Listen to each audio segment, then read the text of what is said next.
as I read the updates on this story, becoming more and more furious with what's taking place in this country.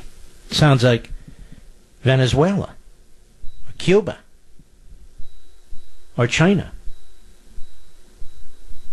And the President of the United States, he's running out of defenders around him. Because what Mr. Mueller is doing systematically is taking them out. Either questioning them, bringing them in front of his grand jury, charging them, making it increasingly more difficult for the President of the United States to function. Mr. Mueller is doing more damage to the office of the presidency. He's doing more damage to the Constitution than the Russians and the Chinese and the Iranians and the North Koreans combined. There's simply no justification anymore for his existence. There was no Russian collusion. He's charging people for things that have nothing to do with his original mandate. They are expanding his mandate after the fact. I want to make a point here. Not intended to be provocative or controversial, and it will destroy a 30-year friendship. It'll destroy it. And I've been thinking about this since the break. But I really do think it's time for the Attorney General to step aside.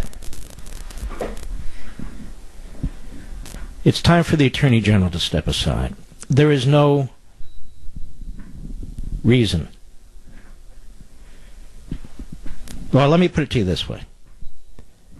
The constant expansion of Mr. Mueller's investigation, and then this backdoor attempt where they're playing rope-a-dope with the Southern District. I know exactly what's going on here. They're working together. He's working with the Southern District. I mean, his top guy on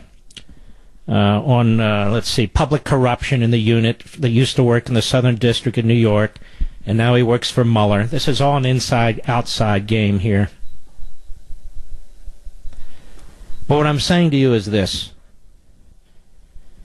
The buck stops on the Attorney General's desk. Even if he recused himself as he did on the Russia matter, this is not the Russia matter. And the entire department's out of control now. And it's country first. Over any politician. Even if I've known that politician for a long, long time, as Attorney General now. I watched the President of the United States here. He doesn't deserve any of this. He didn't do anything. What do you think, it's Chappaquiddick?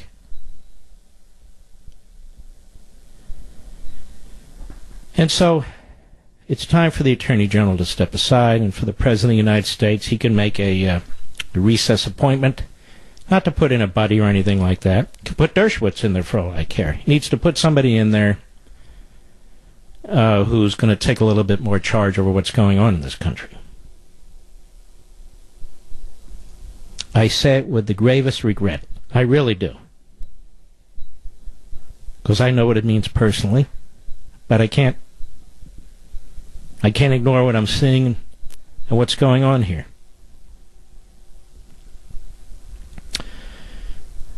You know, when Lincoln was president, he had trouble finding a good general. He went through a whole bunch of them. But they wouldn't fight. Or they were incompetent. Or they were too slow. They were too late. Till he found Grant. Until he found Ulysses S. Grant.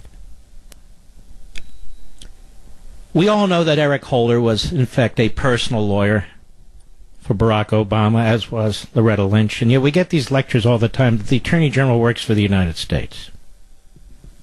Attorney General doesn't work for the President. And yet Holder and Lynch worked for their President. They didn't work for the United States. We conservatives, actually, excuse me, it's not even conservatives. We non-leftists, we non-progressives,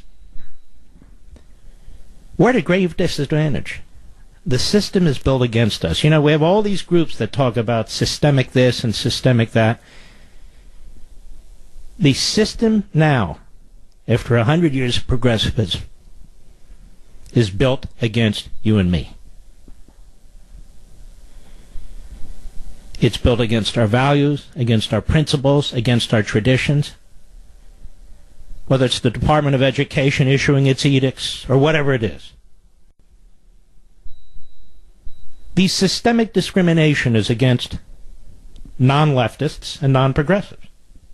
And it is systemic. And when it comes to justice and the rule of law, the idea that Hillary Clinton can skate and Bill Clinton can skate and Barack Obama can skate and all the rest of them can skate, and that this president, who never colluded with the Russians, never, is now bogged down. They're trying to harass him out of office. They're trying to create crimes to get him. They're trying to impeach him. Everything I said they would try and do the day after the election. And the reason I knew that this would take place, not that it would take place with every Republican, I never said that after the election of Bush, is because the hate for Trump is like nothing I've ever seen. When I campaigned for and worked for Reagan, I thought it doesn't get any worse than this, but it has gotten worse than this. It's like nothing I've ever seen. Even within the Republican Party, when you have guys like John McCain, who's extremely ill, but he musters the strength to trash Trump over Syria. Or Jeff Flake, who lies to his constituents in Arizona to get elected and now spends his every waking moment trying to undermine the President of the United States. Or this guy Sass from Nebraska, who came on this show as a conservative, never speaks up against McConnell, never speaks up against the party structure in the Senate, never backed Cruz or Lee or any of those guys. But he knows how to attack Trump. You can disagree with Trump on trade. You can disagree with Trump on this, that, or the other. But we're not talking about that, are we? We're talking about something much more dire. Quite frankly, much more permanent. Much more important. And it's about the Republic. These Republicans ought to go see that movie, Chappaquiddick. But some of them can't, because it involves their best friend in the Senate, who's since passed, of course, Ted Kennedy. They can talk about Trump's tweeting all they want. They can talk about Trump with this porno star, this one, all they want. But here's what I do know about Trump. He was never at Chappaquiddick.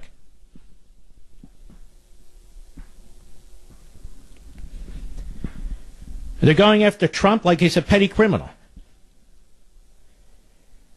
Folks, there are so many laws out there, whether they're tax laws or other financial laws and banking laws and telephonic wire-related laws and so forth and so on.